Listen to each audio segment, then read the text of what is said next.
Hey dudes, welcome to Splat from the Past, the only 80s themed horror and sci-fi show where things can get totally radical.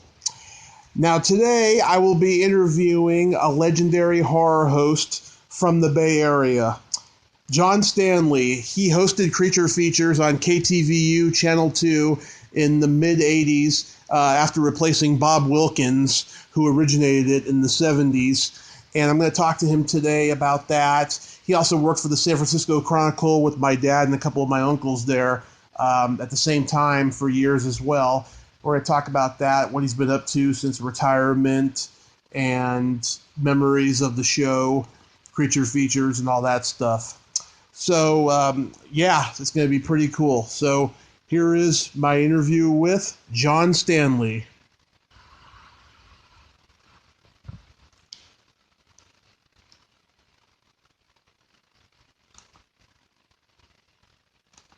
Hello, Tommy? Yes, how you doing, John? So far, so good. Still alive. How about you? Oh, still alive and well. Good. Welcome to the show. Thanks for the invitation. I've been looking forward to this. Oh, my pleasure, and it's such an honor. I'm an aspiring horror host from the Bay Area, and when I meet legendary horror hosts from the Bay Area, it's magical. So I thank you, and I got your book in the mail the other day. Oh, good. Yes, thank you so much for that. Yeah, my pleasure. It's almost sold out now. I think I only have a few copies scattered around the house. You know, I started working on a sequel to that book. I was going to call it The Career That Dripped with Gore, the continuing adventures of a horror host. Right. But my wife has been ill, so I've had to kind of shift some of my direction. I do hope, though, to go back. I found a lot of quotes from Ray Bradbury and Robert Bloch and some other people I had interviewed along the way, and I thought this would be a good opportunity to use that unused material and bring those characters back to life again. They were so incredible to have met them during one's lifetime. Robert Bloch, Ray Bradbury, Christopher Lee, Right. The list goes on and on. And Right. I'm so glad that I had the opportunity to meet them, not just to shake their hands, but to sit with them for a while, sometimes more than once, and let them tell me all the things that they loved about writing fantasy and horror and science fiction. Nice. How many books have you written now? Well, I think the total is I think it's at 18. My last two books consisted of interviews I had done not with horror celebrities, but with comedy icons from the 60s and 70s, Bob Hope and Bing Crosby. Mm-hmm. Jimmy Durante, Woody Allen, the cast of MASH, many of the ones in MASH, and the list just goes on and on. And I would say it's around 18 books. Wow! Congratulations. I hope to get a couple more out before it's too late. You know what I mean? Yeah. Wow, you've been busy with that. So going back to the beginning, I know that you worked for many years at the San Francisco Chronicle. In fact, my dad and my uncles did as well. Yeah. What departments were they in? Well, my dad, he delivered newspapers to houses, in the trucks. He did that from 86 to 96. Well, that's when I was there. I was there from 1960 until the end of 93. It was a total of almost 33 years.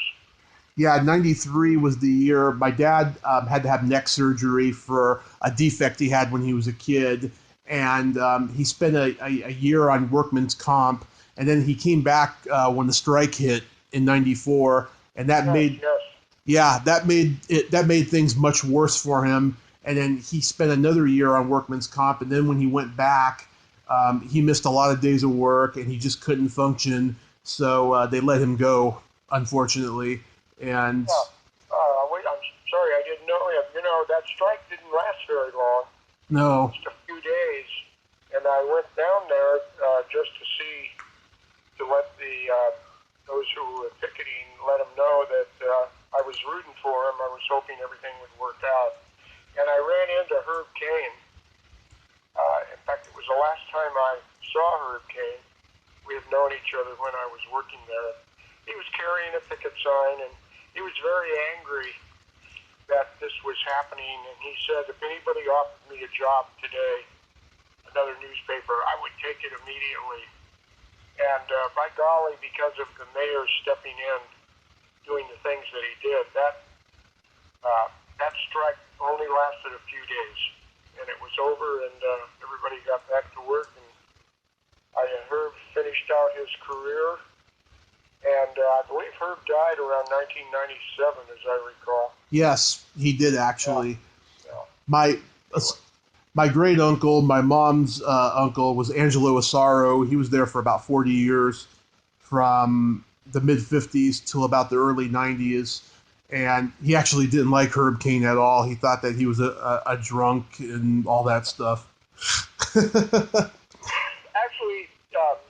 whether he was a drunk or not, I couldn't say. Yeah. Anybody who had to visit all of the restaurants and bars that he knew about, who knows what the full truth was. Mm-hmm. But he was always friendly, and he would always come up and say, hey, I'm trying to remember a certain thing, and do you remember this or remember that? Then he'd rush back into his office and continue typing his columns. It was a colorful character. You know what? All of those people at the Chronicle, the columnists in those days, they were like characters out of stories. The way they dressed, Right. they wore hats. They had carnations in their lapels. They walked with canes and umbrellas. They were definitely a colorful bunch. But Yep. what do you say we talk about the colorful bunch of creature feature hosts? Bob Wilkins. Do you remember Bob Wilkins? It's funny. I don't, because I had just I had just been born, I think, around the time that he was coming off the air. But I do remember you a little bit. Yeah, and yeah. Well, it's very strange. I live in a place called Pacifica, which is about 20 miles south of the Golden Gate Bridge. Right. And we lived back in a valley, and when we moved here, we needed cable because we couldn't get the antennas couldn't get the signals. So we had cable here early, and Bob didn't start in San Francisco. He started in Sacramento. Right. On an NBC affiliate station, KCRA. He actually was a worker there. He worked in the advertising department, but he had a kind of a bland sense of humor. And if they were having a party at the station, they would ask Bob to be the host to introduce people and to make it all work out. And that's Bob's sense of humor. Someone came up with the idea, well, let's put Bob on television. He can introduce some of these awful horror movies that we have. On a Saturday night, KCRA began to broadcast the shows, and we received KCRA. It's still one of those weird, how did that ever happen? We didn't get many channels in those days. You had 3 major networks and maybe 4 or 5 other independent stations scattered around. You know, you had Channel 9, PBS, and that was about it. And suddenly there was Bob Wilkins every Saturday night, right, hosting horror films.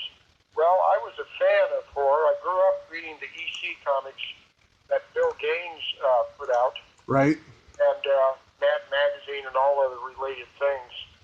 And I had read the pulp magazines of the 40s and 50s. I had begun seeing movies when I was as young as 4 years old. My father was a great movie buff, and we would often, we lived in Oakland during World War II, and we would often come across the Bay Bridge. There was a little cable car in those days, and go to a theater on Market Street where they played newsreels.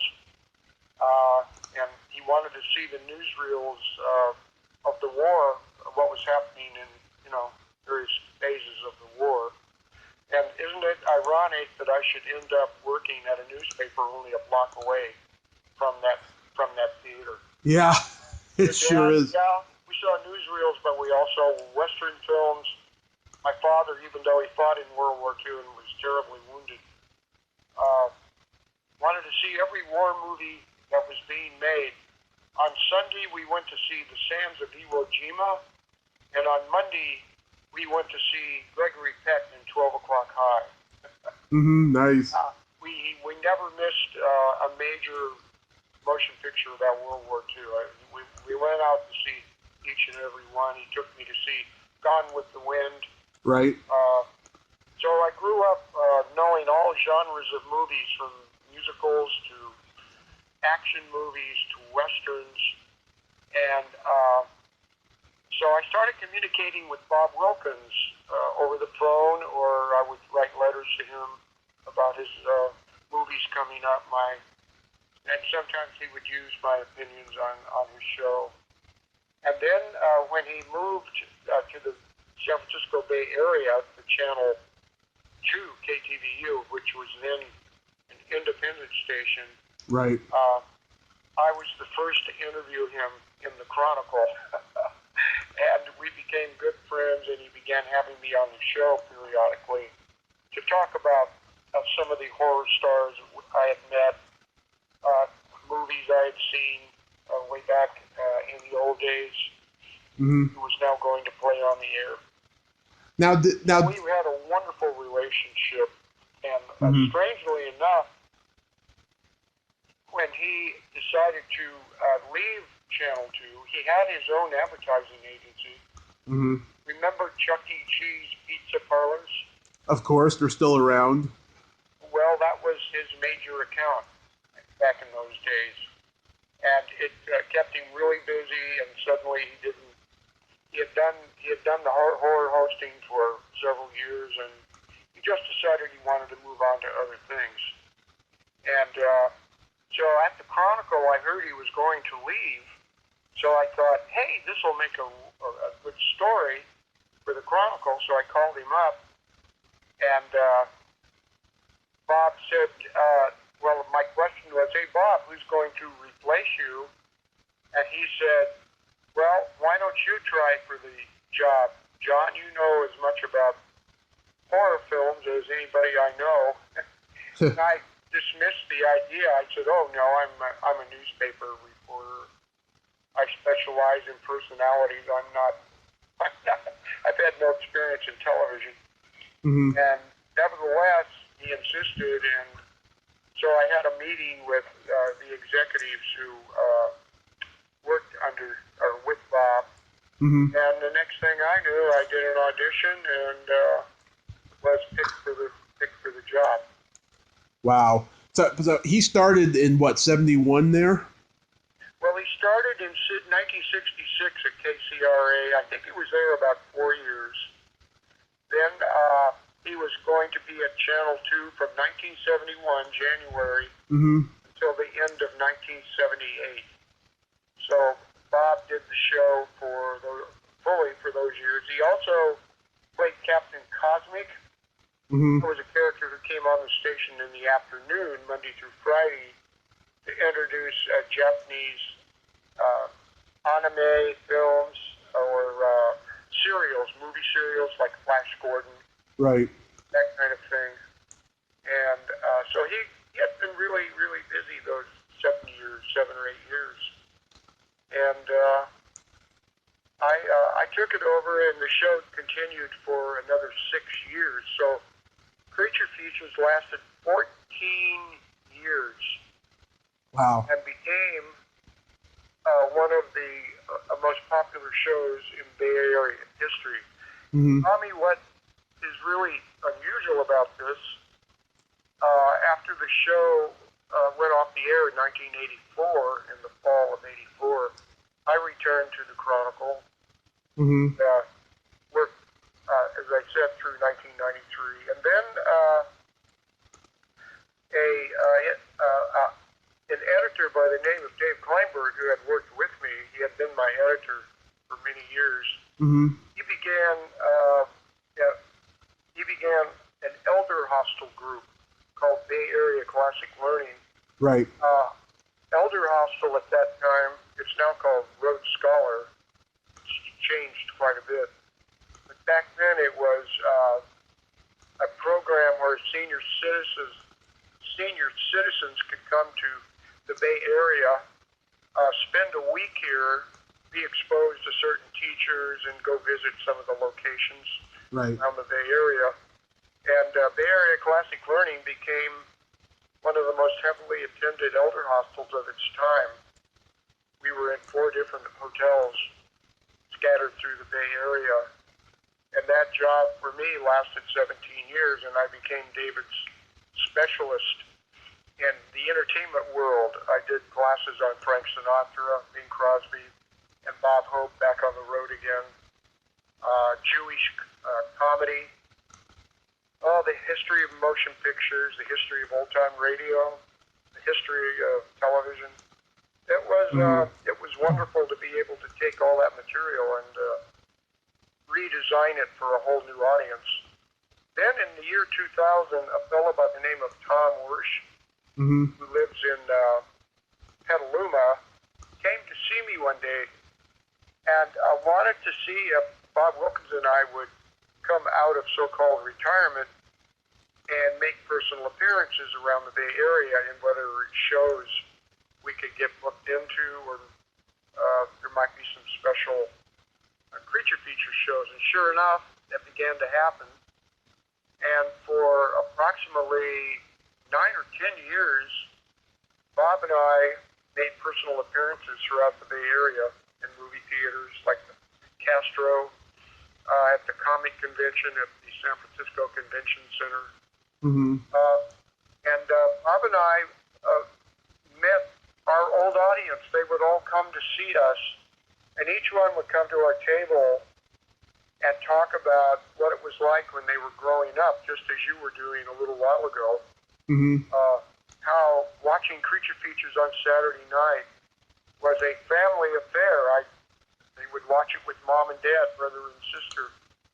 And in those days, there was no VHS machine. You had to be there to see it. Right. Of course, that all changed around the time I came along. People could now record the show, go on a date on Saturday night, and look at it later, just as we can do today with our different forms of television. Yeah. So anyway, it was wonderful to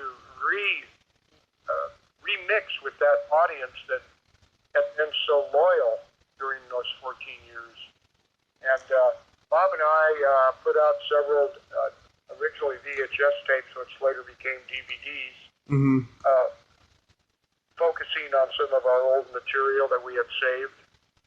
Channel 2 never saved anything. If it hadn't been for Bob and I asking the film department to make a special copy, we wouldn't have had any material, but we had saved it, and so we were able to bring out a great number of DVDs over the years. And I wrote the book which you were talking about. I was a TV horror host. That came out in 2007.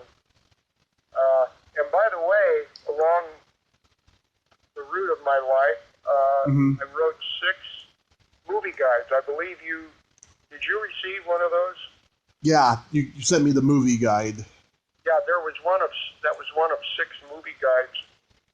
I started doing that in 1981 when I was hosting Creature Features, and was able to form my own publishing company. Ultimately, I did like 9 books.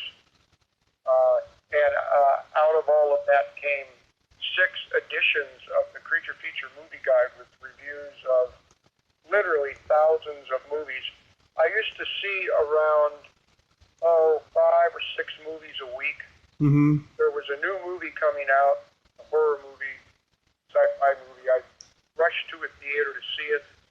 I'd keep an eye on the television schedule so that if there was a film coming up I hadn't seen before, it was an opportunity to see that film, or to run down to the video stores that were popping up all over America then to look for titles I had not reviewed yet.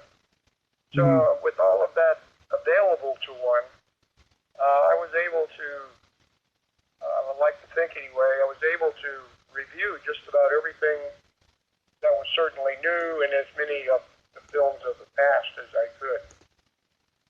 Mm-hmm. But, okay, I got so many questions here about Creature Features. No, go ahead. What was the time slot of the show? Well, it varied. Excuse me. Mm-hmm. The show originally started, and this may sound kind of strange, started on Saturday night at 9 o'clock. Not many other horror hosts of the time were putting the shows on after the news at 11 o'clock, and so the show would start at 11:30 and run into the night. Right. But Bob Wilkins had originally worked with Tom Breen as an executive at Channel KCRA, Channel in Sacramento, and Tom had moved to Channel 2, and it was Tom Breen who really wanted to bring Bob to the Bay Area, and instead of Bob airing at 11:30, said, no, I'm going to put Bob in prime time at 9 o'clock, and he will be up against Saturday Night at the Movies on NBC and whatever other shows CBS or ABC had. And by golly, it was a great, masterful move that Tom did, because Bob was often beating out some of the commercial major networks with his old movie package. He also he did so well, they expanded his show to 2 films on Saturday night. One at 9 o'clock, the other after the news at 11:30. So Bob really pulled one off here with the help of Tom Breen. Kind of an unsung hero that made Creature Features so possible. Without Tom Breen, this may have never happened. Was there ever any restrictions of what kind of movies could be shown on Creature Features? No, as a matter of fact, there was some nudity in a Hammer film. I wish I could remember the title. It might have been it probably was a vampire, one of the vampire films that the British company Hammer made. And in the 11 o'clock time slot, they ran this film without editing out the the nudity. The nudity stayed in place. They showed the entire film, and by golly, the ratings were just great, and nobody complained, nobody protested, and so Bob would always say that was one of my grand moments. Another grand moment was Night of the Living Dead.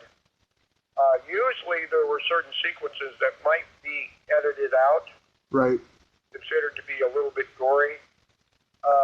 No, the film department came to Bob and said, we are going to, I think this film should run in its entirety. We're going to be on after 11 o'clock, so no one should really be offended by the more graphic, horrifying sequences. So Night of the Living Dead ran uncut, and of course that made a little history for Bob also. Wow. Now Bob was very popular with that show and everything. When you replaced him, did you feel any pressure at all?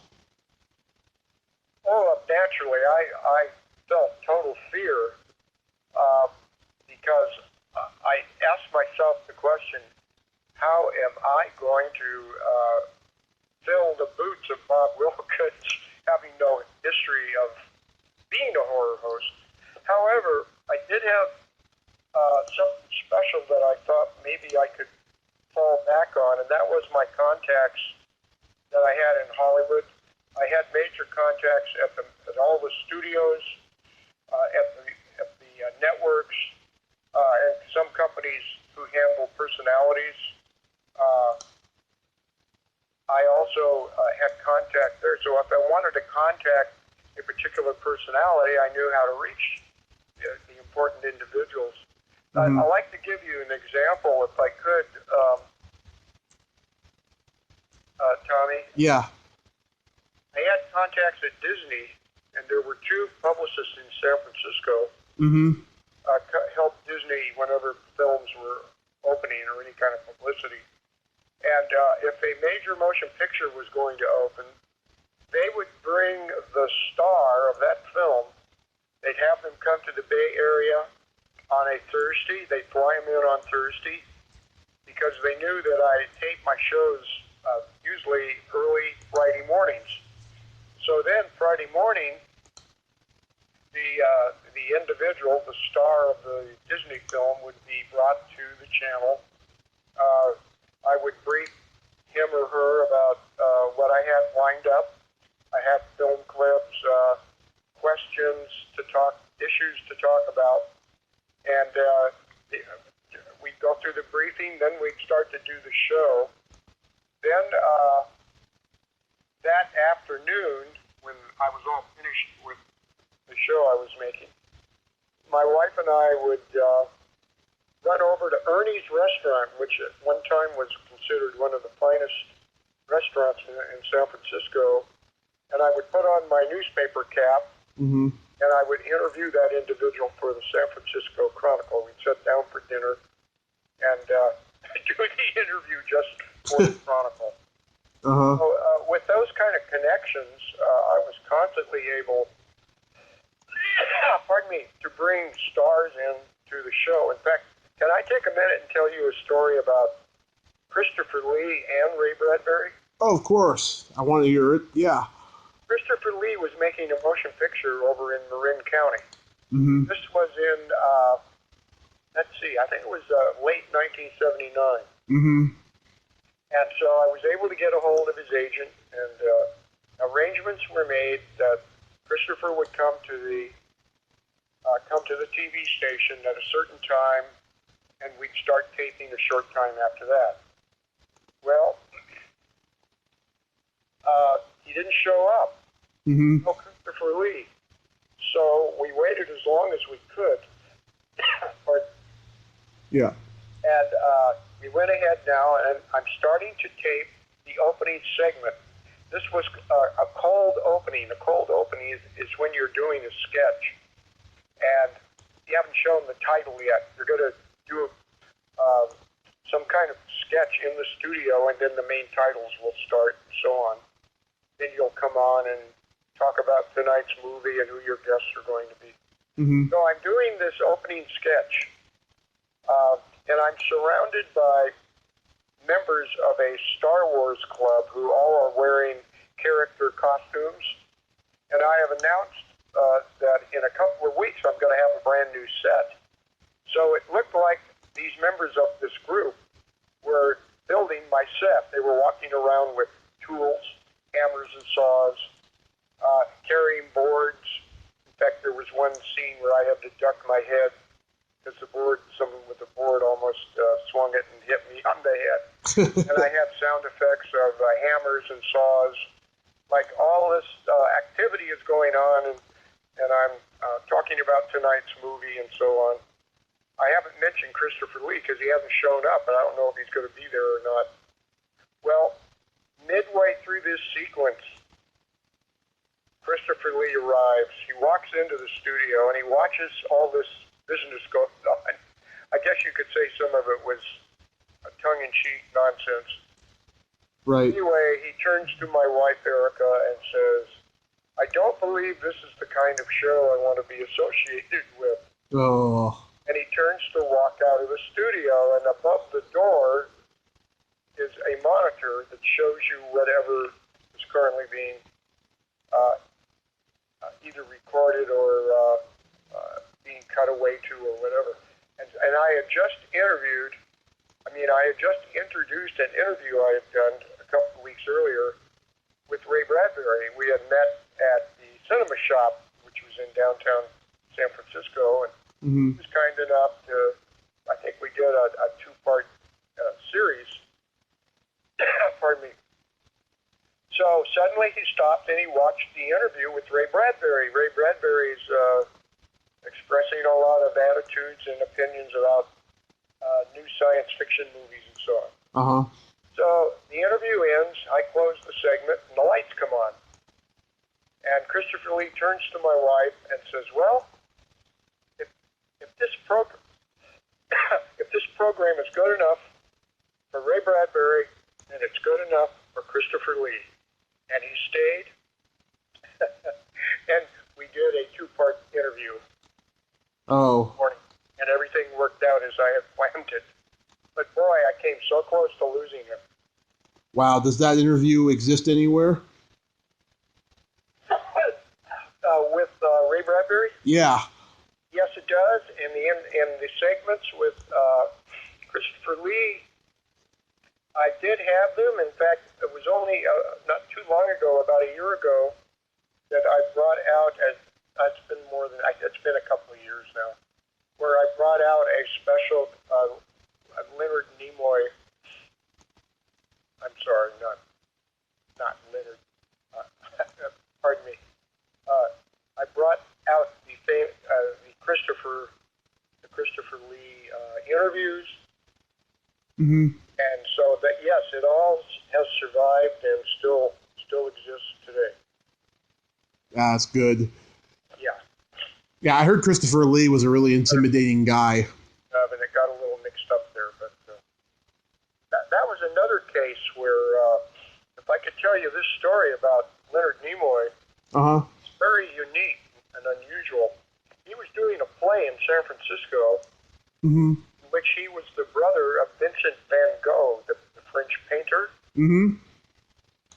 Theo van Gogh was the real-life brother of Vincent van Gogh, and he did a one-man show where he got up and he recited and told you the history of the death of Vincent van Gogh and how Theo was involved in all of this.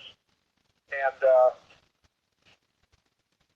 so I got a hold of him, interviewed him for the Chronicle, and then asked him if he would please come on Creature Features, that I would devote an entire show to him so we could talk about the history of Star Trek, and as well as talk about the play. And at that time, there had been one motion picture.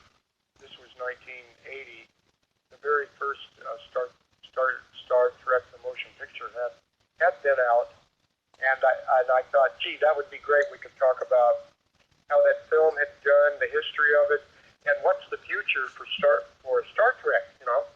As the second film hadn't quite been, there were different plans, but nothing seemed to be working for what would eventually become the Wrath of Khan, which is another story, but let me finish this one. Okay. So, Leonard Nimoy is in a limousine, and he's arriving at the station, and because I had announced that he would be on the show, there were those out in the greater world who knew that I taped my shows on Friday, so I think about a dozen fans had shown up early that morning and were standing outside in line hoping to come into the studio so they could meet Leonard Nimoy. Well, the limousine pulls up to the front. Leonard Nimoy sees a woman in this group who has been coming to his play every night. She's in the front row, and she's constantly there staring up at him as he gives his performance. Well, this had bugged him. He had reached the point where he didn't like it anymore. So he ordered the limousine driver to drive around to the back entrance rather than go through the front. He came into the studio, found my wife. I forget where I was at that time. I was preparing the show somewhere, but he found her first and said, there's a woman out there, and if you allow her to come into the studio and be part of the audience, I won't do this show. Mm-hmm. So she came and told me. So I went outside, and I told the group, I'm awfully sorry, but Channel 2 doesn't allow audiences together in the studio when we do the show, and I'm going to have to ask you all to go, which they all did. I was able to sneak a couple of the people in, a couple of friends of mine who had come into the control room, but there was no audience in the studio, and the woman left. And I went and told Leonard, and he said, that's fine, very good, let's go do the show. And we did a complete, I think we did 4 segments together. Nice. Those are now available on a DVD, which I have, which is up for sale. Yeah. That's great. Things happen with the most wonderful people, right? Oh, yeah. Kind of crazy, but hey, these oddball things do happen once in a while. That's true. You never know what's going to happen.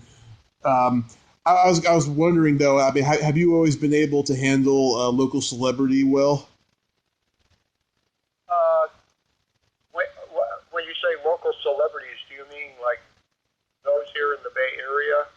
Yeah, like, being recognizable in the Bay Area. Have you? Oh, I see what you mean. Yeah. Have you? I just went with my wife to her 60th high school reunion in Napa Valley. We both grew up there. Yeah. And somebody came running up to my wife. Oh, hello, Erica. I haven't seen you in years. And suddenly here comes one lady. She came running up to me and she says, I know you. You're that creature feature guy. Yeah. Sometimes they remember your name and sometimes they don't. But yeah, those kind of things do happen.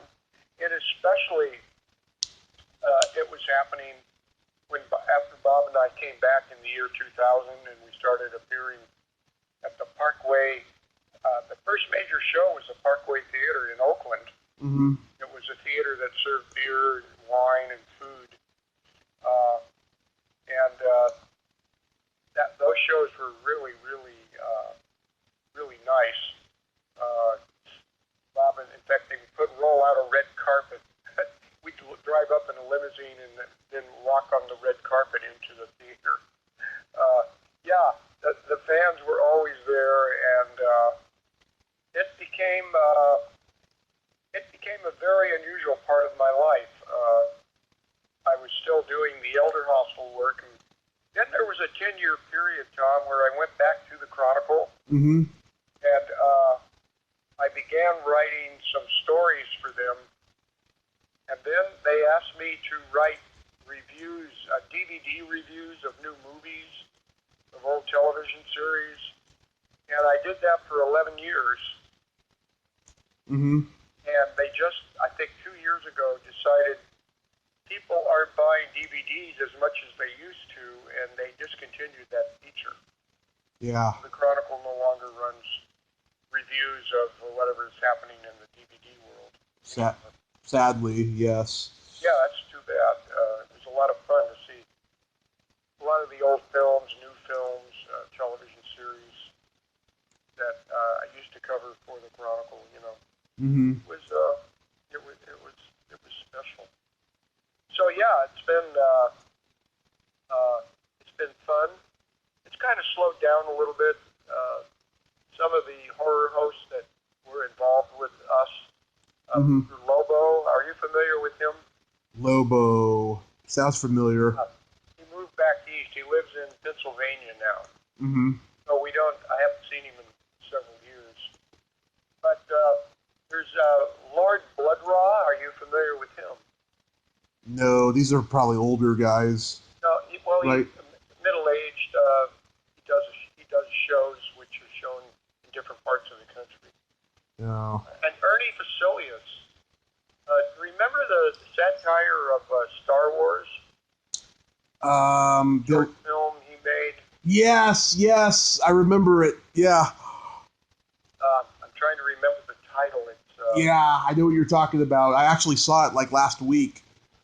Yeah, Ernie, I think, brought it out in the Blu-ray format. Mm-hmm. Short film that satirizes Star Wars. Yeah. Yeah, and then there's Miss Misery. Miss Misery, Oh. In Richmond. I love Raina. I've had her on the show twice. Yeah. She had a baby not too long ago. She's now a mom. Yes. I love Raina. She still seems to be quite busy. Mm-hmm. Yeah, we almost didn't do the second one last week because she's so busy, but we got to do it though, and her and I get along very well. She told me she was going to make a film out here in Pacifica, but I haven't heard anything further about it. Huh, I didn't know that. Yeah. What do you think about Vincent Vandal?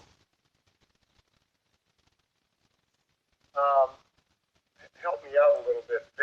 Vince? He's the Vincent Vandal. He's the host of Creature Features on Coffee 20 every Saturday night. Oh, wait a minute. You mean Vince? Yeah. Oh, yeah. Vince is a very good. Jeff Bodine. Yes. Jeff Bodine runs North Bay TV. I'm sorry, it just took a moment to hit me. And Tangela, I love her. I think she's beautiful and funny. Mm-hmm. And Livingston. Did you know Livingston was born and raised in Germany? No, I didn't know that. Yes. And my wife, who also was born and raised in Germany during the Hitler era, by the way, they started talking in German one time when I was at the station doing a show with Vincent. And I think the three of them are just delightful. I think they're great. In fact, I got a call the other day from Tom Wersch, Yeah. who is the editor. He edits the films. He chooses and edits the film that's going to play. And they've asked me to come in early November and record another show. I don't know what the film's going to be yet. But yeah, I said anytime Vince wants me on the set, I'll be there because I just think he's wonderful. Yeah, he's pretty funny, and I like what he's doing. I don't like the fact though that they use the Creature Features name though. I mean, I know it was around long before you guys were involved with it, but it's the public domain. Yeah, but like I wish they would come up with something more original. You know what I mean? Sure. Yeah. The Hour That Drips with Blood. How's that? that would be a good name. It's a start, anyway. Yeah, but Creature Features. It's been around a long time. It's been used a lot. Yeah. Before it's something that when you hear it, you immediately know what someone's talking about. You know. Yeah. The kinds of films you might see, the kind of character they might play. In the book, did I send you a copy of I Was a TV Horror Host? I can't remember. I can't remember. I have to go look at the book later, and I'll let you know. I did send you the movie guide, right? You got me the movie guide. I know that. Yeah. Well, in my book, I Was a TV Horror Host. There is a very famous picture of 5 horror hosts on the stairway of the Magic Castle in Hollywood. Mm-hmm. We were there to tape some shows with a gent by the name of Joe Bob Briggs. I love Joe Bob. Remember the Texas Drive-In Theater reviewer? Yep, I actually interviewed him in email form a couple months ago. Oh, great. How's he doing? He's doing great. He has a new show on Spotify where he shows classic horror movies. Really? Yeah. Anyway, he invited He invited me to meet him there, and also there that day was Ernie Anderson. Do you remember Goulardi? Yeah, he used to be the announcer for ABC. He was the voice on Love Boat. Everybody would go up to Ernie and say, "Do Love Boat for me," and he would, Love Boat. He'd make all kinds of silly movements and stuff. Zachary was also there, John Zachary. Uh-huh. And one of my favorite horror hosts, Elvira. Yeah. A.K.A. Cassandra Peterson. Mm-hmm. And I turned, as we were all grouped around for these pictures, and when they finished taking the pictures, I turned to Elvira and I said, please explain to me, what is there that you have as a horror host that I don't? And she broke out into laughter. And because I had first met her a few years before and done an interview with her for the Chronicle. And I haven't seen her for a few years now. Yeah, every time I'm at a convention and she's there, I never get to meet her because her lines are like around the block. Oh, yeah. Yeah. Is she doing a show now? I'm not sure. I don't think she's. I think she. Well, I know she retired, Elvira, but she still does conventions a couple times a year. Okay, yeah. I saw her for the last time at Comic-Con when they moved it to Anaheim. Mm-hmm. San Francisco to Anaheim. That was in, I believe, that was 2012. Yeah, that was the last Comic-Con I've been to, and I haven't seen her. She was seated right behind me when we were at the Comic-Con there. Yeah, I hope I get to meet her someday. Yeah. She's amazing. She's wonderful, yeah. So I was curious. Did KTVU cancel the show because of their merging with the Fox network? No. That had nothing to do with it at all. The Fox, I'm not sure of the exact year. I think it was 15 years later when the Cox sisters sold the station to Fox. Mm-hmm. From Cox to Fox. Yeah, the Cox sisters. They were the owners at the time we were doing Creature Features. To try to answer your question, why did Creature Features leave the air? I have never been totally satisfied with any single answer. I do recall that we had a station manager. Uh-huh. He wasn't quite as alive or as interesting as some of the previous station managers that I had known very well. But I was told by Judith Morgan Jennings, who was the promotion director, the director for the station, that he didn't like the new kinds of horror films that were being made, the bloody, gory kind. Right. And we were just starting in the mid-'80s to play some of these things. And I think the naked women in the Hammer film was before his tenure. It was a different station manager at that time. But I was told he did not like what was happening with these movies, and hence I assumed that was probably the reason why the show was leaving the air. I made a terrible mistake. I should have fought back. I kind of accepted the fact that Creature Features was going to be canceled. We should have gone back to talk to Tom Breen and try to convince him, given the ratings that this program had, why don't we try to keep it alive in one form or another? Maybe we could do the show once a month. Maybe we could just do special shows where I would bring in celebrities or people associated with events around the Bay Area, like plays, writing new books, whatever was currently going on then. But I didn't. I just accepted the decision, and I moved on with my life. But gee, if I had it to do over again, I would have fought long and hard to try to keep that show alive. Yeah.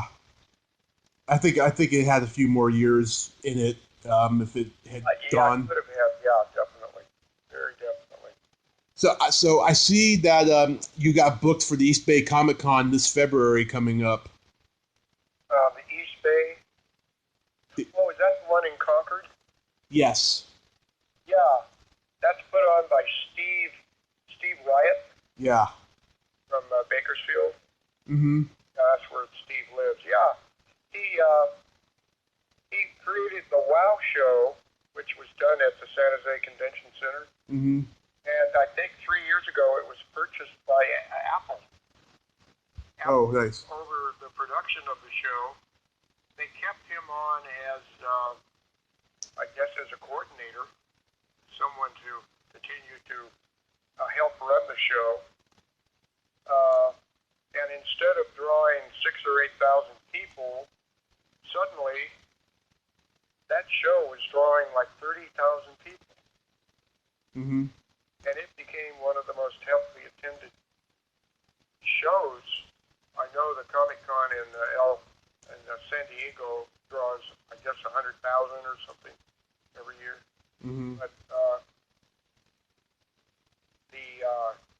the big WOW show now, Apple show, has been a tremendous success. We have been there for all the shows up to now. This coming year, I don't know, but yeah, we continue to appear here and there, not as frequently as we used to. I guess you could say we're getting long in the tooth.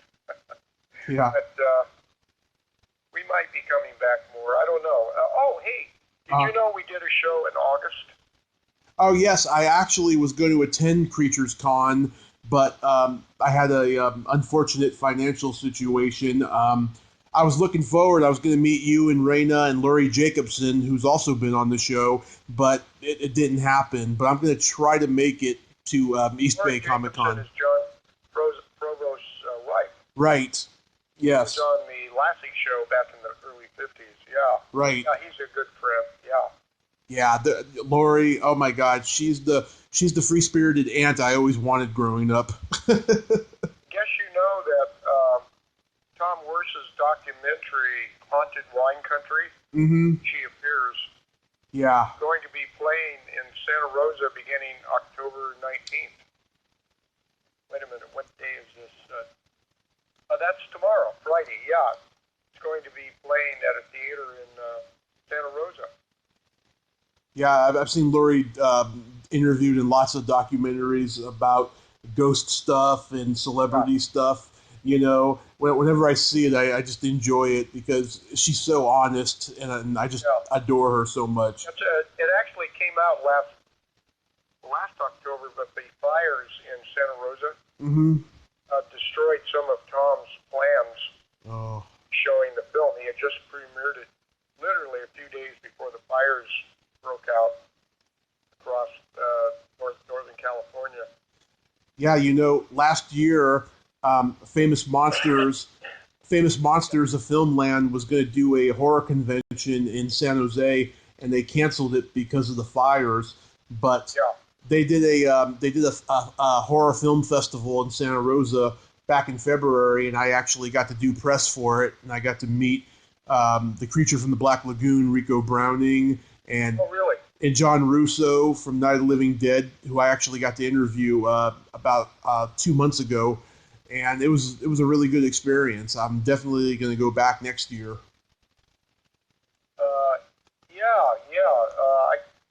I was not. There was a show that we were thinking about going to, and they just didn't offer us a table. In case we need to try to sell our stuff. I think that was in San Jose I think in August. Was there a show in August in San Jose? I think so. Well, anyway, yes, the Toy Expo. It was in Santa Clara, actually. Santa Clara? Yeah. Yeah, well, anyway, it's been a lot of fun doing these things, you know, making these appearances, and it's been fun writing the books, and I do hope soon to get back to writing that sequel to I Was a TV Horror Host. I certainly have enough material that I haven't used yet that I would be able to bring to bear here. You haven't started writing it yet, though? I have a few chapters, yeah. Just kind of a rough. I also had an idea for a book called The Scariest. I literally discovered hundreds of photographs I have collected of monsters in certain low-budget or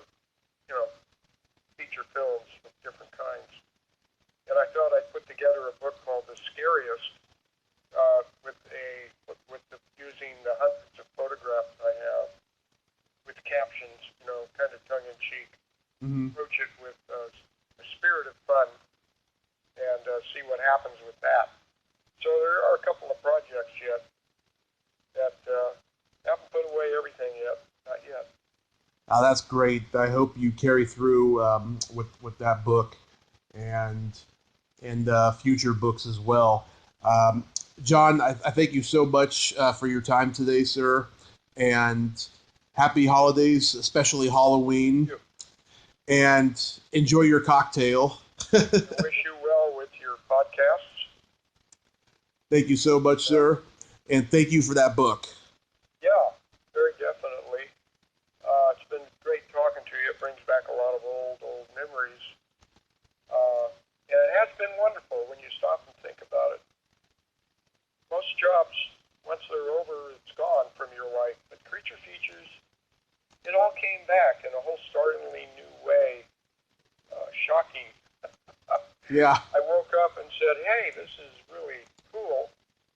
Let's see what we can do. So I will be appearing on Vincent's show. I don't know when that will air, probably in December sometime. Oh, great. It's been great talking to you, Tommy, and I wish you the good luck. Thank you, sir, and I'll be keeping an eye out for your episode of Creature Features on Vincent's show. And if you ever need any information or you have my phone number, please give me a call. Absolutely, sir. That's great. Thank you. Thank you. Okay, and good luck. Thank you, sir. Have a great night. Your enthusiasm. Oh, thank you. Okay. Bye-bye. Bye-bye. Well, there you have it. John Stanley. Ain't he a cool dude? Thank you so much, John. I really appreciate all your wisdom and insight into horror hosting and all your great stories. They're just so phenomenal. I mean, growing up watching horror movie shows like I did, you never really know about the behind the scenes stuff. But the stories you told me are great. I mean, you've had an incredible life in horror, and I hope you continue to. If you like this video, everyone, please subscribe to my YouTube channel, add me as a friend on Facebook, join my Tommy Kovac comedian page on Facebook, follow me on Twitter and Instagram, and all that fun stuff. Well, that's all the time we have this week on Splat from the Past. Until next time, this is Tommy Throwback Kovac saying, there's no shame in living in the past, because the present sucks. Later, dudes!